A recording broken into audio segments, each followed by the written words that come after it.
I wanted to research to make a video called Fatherhood in America, in Japan, and in Dragon Ball because the Father's Day comments and videos got to me. But the more I looked into Gohan's relationship to Piccolo, the more my tune started to change, and I started to see it in a light I never would have expected of myself. Yet here I am.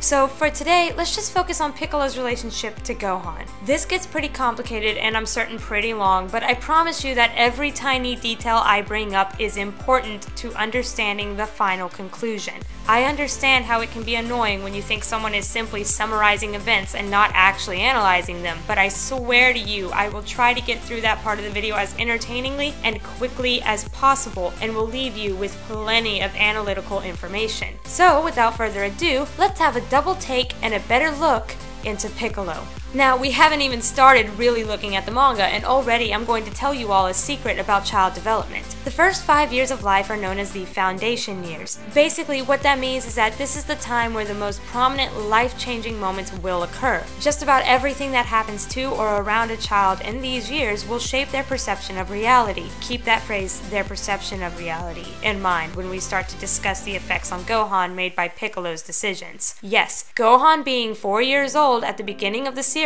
is more important than being a simple sympathy point on the sympathy scale. We can't forget it. Their relationship begins with Piccolo waking Gohan up in a cruel manner, dropping him in a pretty shallow pool of water. I wonder if Gohan hurt himself when he was dropped like that, because he views it as the most efficient way to wake him up. Take note of the child of mine comment. That's a weird way to refer to someone you plan to return to their parents, isn't it? So Gohan is understandably scared and crying for his daddy, and already Piccolo has lost his patience and is threatening to slit the child's throat. That's a pretty graphic description if I've ever seen one. Piccolo tells Gohan very unceremoniously that Goku is dead and that he's dead from trying to save Gohan. Piccolo, after explaining to Gohan that they'll need his power, seems to find joy in the idea of tossing Gohan at a mountain as a form of proof, and later makes it obvious that he doesn't care if Gohan turns to jelly against those rocks. Gohan is listening to Piccolo after it's proven to him that he has this power, but he's still scared, as he should be. When he expresses this to Piccolo, he gets yelled at again. Cosseted. Oh hey, that's a new word for me. I wonder what it means. Oh. Moving on! Here we see Piccolo telling Gohan, and consequently the audience, the gravity of his situation. To tell the truth, this is a textbook captor and captive situation, right down to the there is no chance of escape and if you try you'll just end up dying. Make no mistake, this wasn't being done out of the goodness of Piccolo's heart, and he wasn't doing it with the intention of doing any favors for Gohan. He captured him. Gohan is trapped here, and everything that happens to him is completely out of his control. His only chance of salvation is to do what Piccolo tells him, but more on that later. On page 38 of this, the second volume of Z, we see Piccolo make the comment, "Resent your own fate, as do I," which implies that Piccolo might be lashing out some deeper issues in his cruelty towards Gohan. We also get a bit more of an insight into what Piccolo is thinking through Kami on page 39, where he hypothesizes that Piccolo is not 100% demon like his father, is aware that they will die, most likely to the coming Saiyans, and is simply wanting to leave a permanent impression of himself onto Goku's son. That's all hypothesis though, especially that last part. I mean, why would Piccolo care to leave a piece of himself on Gohan? That just seems silly and made up. Oh no. Well, more on that later. On page 77, when we get to see Piccolo checking in on how Gohan's been doing, we see that he's excited to start testing him for real. Starting on page 78, we get to see that quote-unquote testing. From what we're seeing on these next couple of pages, Piccolo's training consists of sparring, yelling at Gohan for not understanding something / asking a question, and more sparring. Heck, he even spells it out for everyone so that there's no confusion. You will sleep, you will eat, and you will fight with me. That's his entire training regimen, and that's his chosen process of making Gohan stronger. Starting on page 99 is where we get the nice heartwarming scene of Gohan seeing a spark of light in Piccolo's heart and beginning to draw that out, with Piccolo commenting on how Gohan is no longer a crybaby, and Gohan telling him that Goku used to say, "You're not as bad of a guy as you used to be." I think he's right. Piccolo is clearly disturbed by this. Moving on to get through this collection of events quickly so we can get to the really juicy stuff, we go to the Saiyan Fight. A fight where throughout its course, Piccolo is yelling at and insulting Gohan nearly every time he opens his mouth. When Piccolo saves Gohan from a Cyberman, he makes it clear to Gohan that he didn't do it to save him, but Gohan still interprets that action that way. Remember that. It'll be on the quiz next week. So now we go into the third volume of Z in order to continue that fight. When Piccolo comes up with a plan to take out Nappa that involves Gohan playing a crucial role, there's no confirmation from Gohan that he understands what he needs to do, and there's no encouragement from Piccolo telling him that he's more than capable of doing it. When the time comes, Gohan is frozen, and his only response is to say, "But I'm scared." And Piccolo, once again, insults him, calling him a coward. Later on page 47, Gohan is apologizing to Piccolo, and Piccolo says, "Away with you then! We have no use for a coward. I was a fool to expect so much." And this is where Krillin gives some sort of intervention, trying to get Piccolo to chill out a little on the insults, but we don't really see that again. Piccolo then comes up with a new plan, but at the very least gives Gohan some encouragement this time. "Be confident, Gohan. If you put your mind to it, your power surpasses mine." Which doesn't really seem to help, but it can't be denied that when the plan is put into action, Gohan is actually able to go through with it, save being interrupted by the reveal that grabbing Nappa's tail to incapacitate him doesn't work. Shortly thereafter, on page 78, it is announced that Goku is on the way. Then on page 83, Gohan tells Piccolo to run, stating that he will hold Nappa off in order to protect Piccolo. Where he found this sudden burst of initiative and courage, I'm not so sure, but I have my suspicions. But as what's becoming quickly my catchphrase of this video, more on that later. Now let's talk about the biggie. Piccolo sacrificing his life to save Gohan. Volume 3 of Dragon Ball Z, page 97. Oh, the shame. Piccolo the Great, the incorruptible evil, saving a child. How pathetic. It's because of you and your dad, your softness, infecting me. But, you know, boy, you were the only one who ever really talked to me. The couple of months I spent with you weren't really so bad. Gohan, don't die. This really is just as powerful a moment as the fandom will have you believe. Actually, scratch that. It's even more powerful considering all that came before. No sooner than that moment, that move of instinct, did Piccolo fully understand that he genuinely cared for Gohan's life. It's really unexplainable, all things considered, but that's exactly what makes it powerful. That light Gohan saw in Piccolo earlier shone bright for the moment when it mattered most. A redemption has truly begun. Now, it wouldn't be a study on Gohan and Piccolo's relationship if I didn't talk about what happened on the next page. This triggers Gohan's signature rage, where he uses the Masenko against Nappa. This proves Gohan's connection to Piccolo has reached the level of his connection to Goku, where we last saw him rage for the sake of someone else. When it doesn't work, he apologizes to Piccolo for being unable to do anything, even run. Gohan is basically dead before Goku saves him using Kento-un. I'm saving the stuff that goes down in volumes 4 and 5 for later, but trust me, I'm not forgetting about it. Not much happens during the Namek-Frieza saga between Piccolo and Gohan that is worth bringing up. Sure, he goes into a rage for Piccolo's sake, but that's hardly specific to Piccolo by this point. Gohan also raged when Krillin was hurt. I will make a point that on page 43 of volume 10, we get to see Piccolo giving Gohan positive reinforcement, and Gohan's response to it is to ignore it. He only feels disappointment in himself. He doesn't seem to care that it makes Piccolo happy. Now, page 72 of volume 17 is where we see Gohan asking Piccolo if he could wear an outfit just like his. This further pushes the fact that Gohan very much so respects Piccolo to a very high degree. We'll talk more about that in a few. Just a little bit more to get through, just stick with me a little while longer, y'all. Now, for the Cell stuff, y'all know what I'm talking about, the big elephant in the room. Volume 18, starting on page 94. Goku sends Gohan out to fight Cell. Immediately, Piccolo is against the idea, 100%. He is certain that if Gohan gets sent out, he will die. Goku proceeds to ask Gohan, using language that offers Gohan the option to back out, and rather than say, "No, I'm scared," Gohan simply asks for more confirmation because he can't believe it. He doesn't say, "No," he asks, "Me? Fight Cell?" Piccolo, in the meantime, takes it upon himself to answer for Gohan, making a bold assumption that Gohan won't stand a chance against Cell.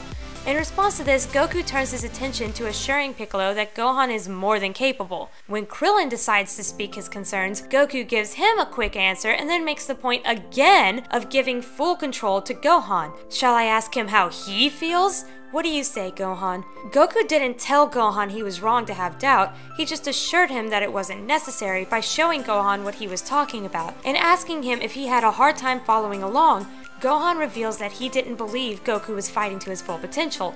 When Goku assures him that he was fighting his hardest, the pieces start to click together. Piccolo is shocked by the revelation and Gohan timidly nods. He still can't believe this. Goku, seeing that it's finally clear to Gohan that he is more powerful than his father, pats his son on the back and encourages him, even adding in the point that this is all to bring peace to the world. His father's confidence aids Gohan in finally understanding. They share a meaningful glance that looks as though they continued the conversation with their eyes, and then Gohan agrees. Not once has he said he can't do it. Not once does he ask to not do it. He simply went from confusion to agreement. Then, when Goku does possibly the dumbest move in the entire series in giving Cell a senzu, isn't it interesting that Gohan doesn't react? I'm focusing too much on Gohan and Goku's relationship, so I'll leave that there, but I felt the context was important to detail out since this fandom has a terrible habit of taking everything out of it, especially this entire section of the series. On page 118, Gohan gets thrown out of sight and immediately Piccolo assumes the worst. He yells at Goku for killing Gohan, and yet Goku is perfectly calm. Why? Because he has been keeping track of Gohan's ki this whole time. He has been keeping a perfectly close and accurate read on his son during the fight, which is why he didn't panic, while Piccolo didn't bother to take that measure and instead simply used his eyes. Now, when Piccolo yells at Goku to save Gohan on page 135, he is, once again, speaking for Gohan, though I can't say he's completely in the wrong this time. It's worth noting that Gohan knew from the moment he set foot on the battlefield what Goku's plan was, and it was revealing that led Cell to the actions it decided to take. I think the final panel on this page is important to mention. Yes, this is a visual medium, so the visuals matter. Body language is drawn out in manga and comics, while in writing it's described. In both cases, it matters. Goku doesn't look as confident as he was a few seconds ago. He's still keeping a close eye and feel on Gohan's ki, and he's starting to not like what he's seeing. But he's also no fool. He knew going in that getting Gohan angry was the only way they could possibly win. He doesn't seem happy with that result, and he did try to beat Cell himself, going all out against it, only to have it proven that Gohan was their only shot. However, those doubts are still there, and when Piccolo says that Gohan's thinking, "Why won't Dad help me when I'm in so much pain? Does he care more about the rules of this fight than my life?" Goku loses his resolve. He breaks and goes in. He's finally seen and heard enough, just as Piccolo has. Piccolo has decided that he knows Gohan better than Goku and that he is within his right to speak for him. Whether you think Piccolo is right or not, it's worth pointing out that Piccolo had come to the conclusions he did on his own, not from Gohan. Page 105 of volume 19 shows how during this entire fight, not only was Gohan lacking in confidence in himself, but Piccolo was also lacking in confidence in him. The only thing that was able to push Gohan to save everyone from Cell was Goku's words of encouragement, as well as statements made to calm Gohan's guilt and attempt to snuff it out as soon as possible. Page 113, and Piccolo is still shouting to the sky that Gohan is not capable of such power. I won't be going into the Buu arc because everything I need is already here, and there's nothing in the Buu arc in regards to Gohan and Piccolo's relationship that I haven't already gone over. Whew! Okay. Now, let's get to the analysis, though a little snuck in at the end there. Sorry, I couldn't help myself. First, time to debunk a popular belief. Piccolo's method of training Gohan at the age of 4 simply does not and did not work. I await your raging comments. When a reader of Assassin's Creed fanfiction asked a third-degree black belt and teacher of martial arts about the popular Hollywood trope of raising hardened and skilled warriors through the wake-up, beat-em-up strategy of teaching, they had some things to say.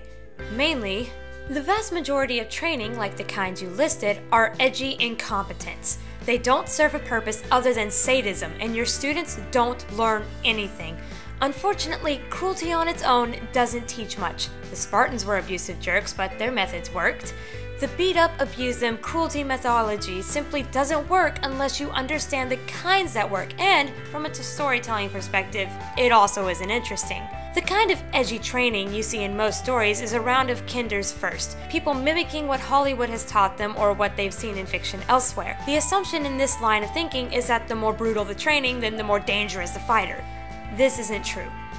They go on to list what sort of cruel methods people should be using in their fiction should they want to go that route, but before we go into that and its logic, let's look into these Spartan methods that this teacher references. Keep in mind that the Spartans are the prime example of how to properly train intensely strong warriors through cruel and inhuman methods. They didn't care about the child's feelings, they simply cared about what was the most effective, about results.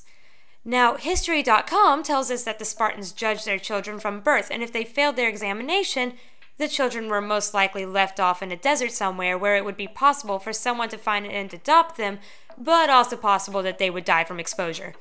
That sounds an awful lot like the Saiyans, but that's another topic for another day.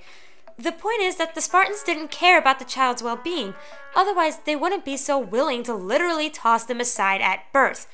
Yet, even then, they didn't take the children from their parents until they were 7 years old. Let me repeat. Spartan children were not taken from their families until the age of 7. The Spartans, the most cruel and effective people at raising powerful and immovable warriors, did not take the children away from their homes until they were 7 years old. Once I was 7 years old. Even further beyond that, the Spartans did not leave the children out to fend for themselves in the wilderness to prove that they must be able to survive on their own until 12. It wasn't until around when Gohan was fighting Cell that a Spartan would have left him alone in the wilderness. Once again, don't dare to say that the Spartans did not take the most effective route feasible through human comprehension. That is objectively false. These are hard facts. Also, don't dare to tell me, well, he lived, didn't he? Or, well, Gohan is special and this is a fantasy story anyways. Because, 1, I'll get there. And 2, being able to survive overly cruel and abusive training does not automatically mean the training was correct in its methods. Back to the martial arts teacher. Now, I won't go over every single facet of how this teacher says cruelty in training should work because it's simply too much and I still have yet to get to the really juicy part of this discovery that I want to bring up. But I hope this description of it helps to shed some light on the true situation at hand here. The goal is attacking the students' perceptions, beliefs, and their understanding of the world while reshaping them into who you want them to be. Basically, the point of cruel training like this is only partially, and a small part at that, about raising the actual ability and strength of the student. The true purpose of this sort of Hollywood assassin mimicking training style is to condition the young warrior into viewing you as their god. Their final judgment in whether they live or die resides solely in your hands as far as they can tell. And yes, Piccolo did want this. The least you could give me in this case is the fact that Piccolo outright said that he was going to shape Gohan into his image. Remember that? Volume 2 of DBZ, page 63? I remember Volume 2 of DBZ, page 63, panel number 3 over there on the left side of the screen.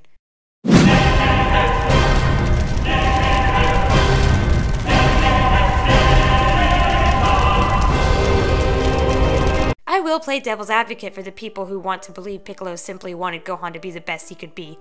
Piccolo did a lot of things wrong when going for the intention of making Gohan his loyal servant, but he still openly admitted to that being a major factor. But what about Roshi's training? I hear you cry. Roshi did not abuse his students. You want to see tough training that isn't about reshaping the pupil's mind and only about raising their abilities as fighters? Roshi's training of Goku and Krillin is rough without being Spartan and abusive. The martial arts teacher goes on to explain that taking off guards and protectors when you are teaching does nothing to quicken a student's learning, and if anything, it actually slows it down. If your students are constantly getting injured, that hampers their ability to train. Then they fall behind and you turn out fewer fighters. Injuries on the training floor should not be a common occurrence. Barring accidents and mishaps, if you're simply practicing your techniques on your own or against a wooden dummy, then all you should expect afterwards is standard muscle pain, maybe some bruising. The same should be true for practice with human opponents, which is not sparring, and sparring itself. Anything else is a waste of time, energy, and resources. What was Piccolo's method of training during those last 6 months? Oh, right, he tells us right out. Volume 2, page 81, top right corner. You will sleep, you will eat, and you will fight with me. On the page prior, it's revealed that Piccolo hasn't even taught Gohan technique. He just threw it at him and told him to pick it up naturally. Gohan has his father's blood in him, sure, so he can still manage to pick some things up, but even Goku needed time for King Kai to actually teach him the Kaioken and the Genki Dama / Spirit Bomb. Simply throwing attack moves at a novice and telling them to figure it out can really only teach them one thing: to dodge. Oh, hey, Team 4-Star got something right, good for them. And maybe a counterattack. So now we bring up what I'm sure everyone's biggest complaint at this point is. Well, Gohan was a great fighter when the Saiyans did arrive, so clearly Piccolo did something right, and in this fantasy world it works, so that means it's okay. Oh, really? Let's test that theory, shall we? What is Gohan doing during the Saiyan fight? That's right, hanging back, being saved, having a burst of rage, and not really showing any signs of having actually been taught anything aside from how to kick someone and the Masenko. All of Gohan's responses and motions go along with what can be expected, at most, of someone who faced the kind of cruel, abusive, and ineffective training Piccolo did. So we can't even blame Toriyama not understanding fighting outside of kung fu movies on this, because that signature accidental brilliance of his followed through with the realistic responses. Now, I would be remiss if I didn't bring up the comparison to Goku at this point, because, let's be real, every time I ask people why they like Piccolo, they always start comparing him to Goku. So let's follow through with that obsession, shall we? When Goku is in the Chamber of Hyperbolic Spirit and Time room, we finally get some insight of how he trains Gohan. Pay attention here. Volume 16, page 55. Goku is slowly introducing Gohan to the area, letting the boy take his time and soaking it all in. He gives him a chance to process it and then tells Gohan what they'll be doing, training to make Gohan a Super Saiyan. To which Gohan responds by showing his insecurities of how little he believes in himself and needing Goku to encourage him again. Goku making a point that he won't lie, teaching Gohan will be holding him back for a little while, but Gohan shouldn't let that bother him, because Goku's focus in this year is 100% on Gohan, not himself. And how does Goku do this? Page 72 of the same volume. Gohan is struggling. Goku tells him that he needs to use rage to awaken the transformation, and when Gohan says he doesn't know how to do it, Goku helps him out by telling him what to think about to trigger it. This is in direct contrast to Piccolo's "just feel it, idiot" responses. Where Piccolo insulted and berated Gohan for not being a natural, Goku offers real advice and mentorship. When Gohan still can't figure it out, he apologizes, and Goku lets him know that it's okay. Goku is patient, positive, helpful, and encouraging. Again, in direct contrast to Piccolo's year of training, where he was both emotionally and physically abusive in his pseudo-Spartan method. Page 126, and Gohan finally triggers Super Saiyan, but isn't able to hold it for very long. Goku wastes no time in telling him to memorize the feeling until it drops, and Gohan is, once again, giving up on himself. It's too hard and he can't do it, he says, which Goku quickly shrugs aside in the hopes that Gohan will do the same, and goes back to encouraging him by saying that it just takes a bit of work and that they'll be taking a break from it now. Compare the progress Gohan made in 1 year's time training with Goku to his 1 year's time training with Piccolo, and we can easily tell which method of training yields more fruit. Training with Goku put Gohan far above everyone else, including Goku of all people, where he started out being just a couple of steps behind everyone, while training with Piccolo just gave him maybe an energy boost and more of a stomach for fighting, if that, considering how cowardly he was. So, now that we've crushed the idea that Piccolo's year of training, and yes, those first 6 months of abandoning his captive to the wild count in his year, being anything more productive than a year of physical and mental abuse to a child, let's finally get to the really crazy part of Piccolo and Gohan's relationship.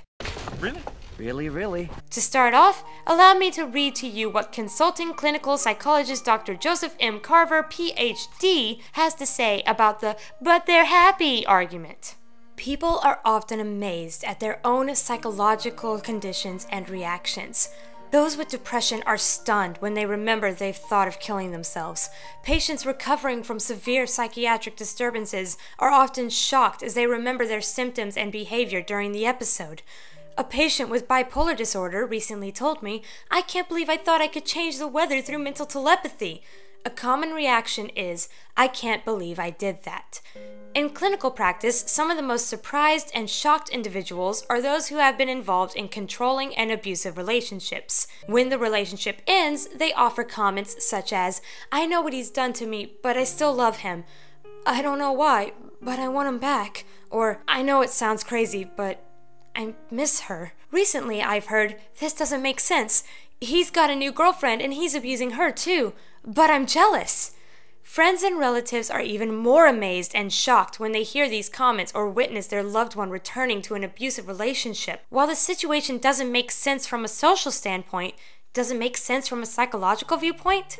The answer is yes. All of that is to make sure everyone listening understands that what I'm about to propose is not so easily disproved by the fact that Gohan loves Piccolo and Piccolo saved Gohan's life. The fact of the matter is that our brain can make us believe crazy things if given the right circumstances. And remember the foundation years tidbit? 4-year-olds are, as a teacher of pre-K of nearly 20 years can tell you, just like sponges, soaking up everything and accepting it all as reality and normal without second thought. I asked this teacher if that means that those years are the prime and perfect time to condition someone into believing something for the rest of their lives, and before I could finish my question, she said, "Oh, absolutely, without a doubt. If never told what they believe is wrong, they will continue through life always believing it as right and not seeing anything wrong with it at all. There would be no real signs of doubt in their eyes because it simply would never exist unless brought directly to their attention from the outside. Their brain would not come up with it on their own. It's not a matter of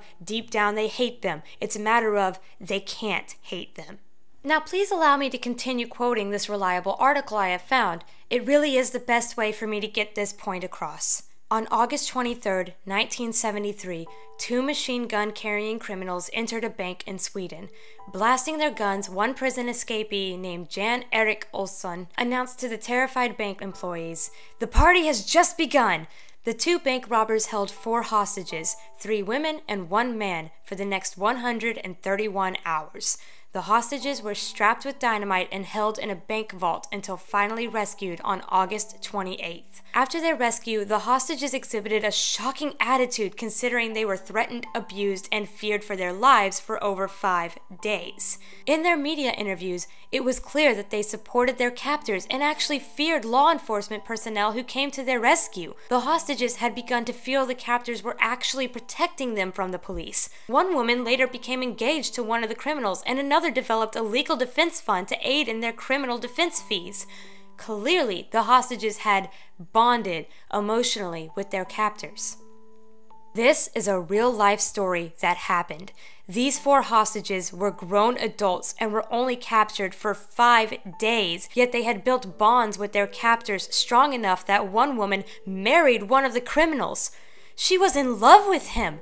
She was sure enough that her love was true that she became engaged with a captor. She was willing to marry him, and he was willing to marry her. He had also formed a strong bond that felt like real and true love. Another one of the captives was so sure that the captors did nothing wrong that he developed a fund for their defense fees. They wanted to see them freed of all guilt because they truly believed the guilt was false. Why does this sort of nonsensical bonding occur? To protect one's life. It's a defense mechanism. If you and your captor/abuser are in love, then maybe that will stop them from hurting you. Ever heard of repressed memories? Our brains will lie to us if they believe the truth will cause harm. Now, if this sort of certainty occurs after 5 days to grown adults who were more than likely being told by friends and family the truth at every turn, then is it so hard to believe that it could happen to a 4-year-old who was kidnapped and never told otherwise? A child who is still in their foundation years is at an age where his mind is a sponge and has never been told to question his positive feelings for his captor? I don't think so. I think, all things considered, it's more likely to have this reaction happen to Gohan towards Piccolo than it was for the adults in Stockholm, Sweden. Yes, I said Stockholm, Sweden. If you haven't figured out what this gonna burn my channel to the ground revelation I've had about Gohan and Piccolo's relationship is yet, it's Stockholm Syndrome. I've already told you all how Piccolo's first year of training Gohan was not only physically and emotionally abusive, but also a textbook captor-captive scenario. There is no denying it. Physical and emotional abuse from a captor is a leading cause in Stockholm Syndrome because, once again, our brains will lie to us if they believe the truth will cause harm. The abuser may be a husband or wife, boyfriend or girlfriend, father or mother, or any other role in which the abuser is in a position of control or authority. Let's look at the symptoms that Dr. Joseph M. Carver, PhD, has listed for us. Positive feelings by the victim towards the abuser/controller. Volume 5, page 76, just to name one. You must really respect Piccolo. Yeah, about the same as Dad. Negative feelings by the victim towards family, friends, or authorities trying to rescue/support them or win their release. Volume 5, page 67, where Gohan yells at Chi-Chi for telling him to not worry himself about saving Piccolo. Support of the abuser's reasons and behaviors. See the previous mention of Gohan stating that he respects Piccolo about the same as Goku. Positive feelings by the abuser towards the victim. And thus, Piccolo's heart grew 3 sizes that day. Supportive behaviors by the victim, at times helping the abuser. Gohan demanding to go bring Piccolo back to life with his own hands. He's desperate to be the one that helps him. Inability to engage in behaviors that may assist in their release or detachment. Y'all best be glad I ain't using the anime right now. But to stick to my principles, Gohan asks Piccolo to wear his clothes. I don't think Gohan ever engages in behaviors that may assist in his detachment. Now let's look at what the doctor says are the situations that breed Stockholm Syndrome. The presence of a perceived threat to one's physical or psychological survival and the belief that the abuser would carry out the threat. Volume 2, page 81. "Do you call that a defense? Concentrate! I'm dying to kill you, you know," quoth the Raven. The presence of a perceived small kindness from the abuser to the victim. One word, apples. Also, Volume 2, page 100.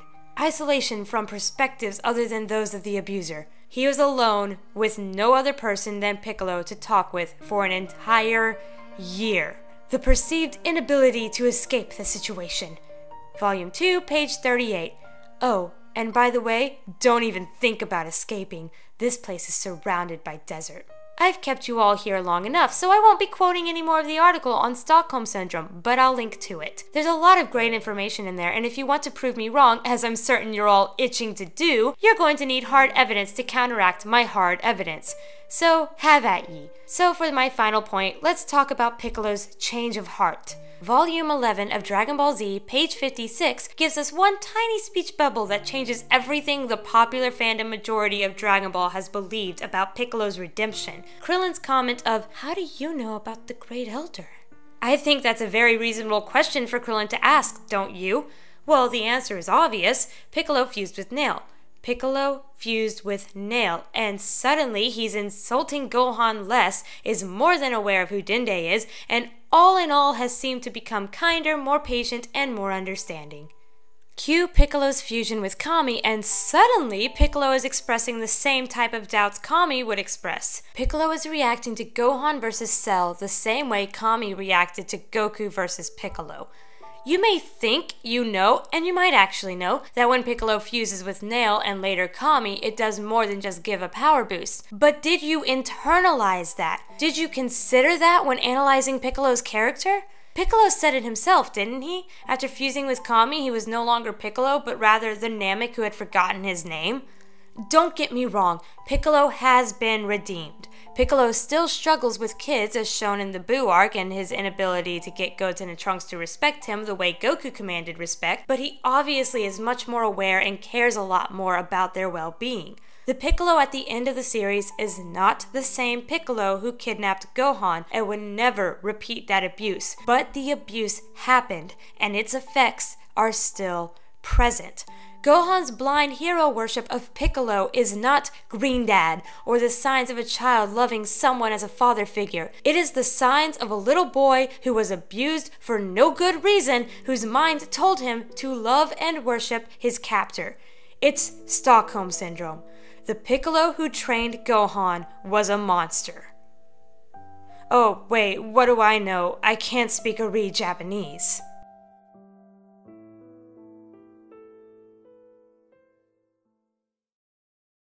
Oh my goodness, this is Austria from Italia, and you must subscribe to Kyrie right now because you need to have culture in your life. Also, you are very beautiful like music, and I love you.